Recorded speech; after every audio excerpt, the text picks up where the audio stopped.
பாருங்க, செல்போனு எவ்வளவு பெரிய குடும்பத்தெல்லாம் கெடுத்துருக்கு பாருங்க. இங்க பாருங்க, இந்த செல்வே வேணாங்கிறாங்க, நமக்கு வேணாங்கிறாங்க. மனைவிட்ட பெரிய 4G 5G வாங்கி கொடுக்கறது, 6 மாச குழந்தைகிட்ட ஒரு பிளேட் வாங்கி கொடுக்க மாதிரியான். இந்த செல்வே ஆகுங்கிறாரு அவர்.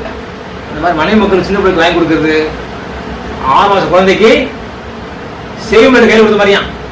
பிள்ளை என்ன செய்வான், சாப்பாடை கூட ஒரு 4 மாசம் 40 நாள் 40 நாள் உயிர் பெயராதான். தூங்குற பிள்ளையை எழுப்பி சாப்பாடு கொடுக்குறது, தூங்குற பிள்ளையை எழுப்பி தொலை சொல்லணுமா, அது உயிர் கொண்டது, சாப்பாடு வயிற்று போனது. எப்படி பாருங்க, குழந்தை சாப்பிடாம படுத்துப்பாங்க, தொடாம படுத்துருச்சு அப்படின்னு சொல்றாங்க. ஆனால் அதை என்ன செய்யணுமா மிசாரா, பிள்ளைகளுக்கு சின்ன குழந்தை கேளாதியமா, அதனால நீங்க கார்ட்டூன் படம் காமிச்சிங்க அப்படின்னா பிள்ளைய மெலிஞ்சியே போகும். நல்லா பாருங்க, நீங்க சுண்ணத்தான ஒரு சூப்பராக பிரித்து தட்டில் ஒரு 5 பேர் 6 பேர் சேர்ந்து சாப்பிடுங்க சும்மா சொல்லி உடம்பு பழைய நிமிஷம் தான் சாப்பிடுவோம், சாப்பிட்றோம்.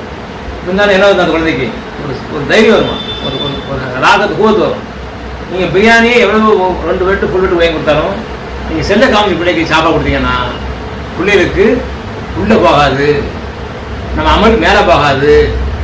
மேலே போனால் தான் நம்ம ஜெயிக்க முடியும்.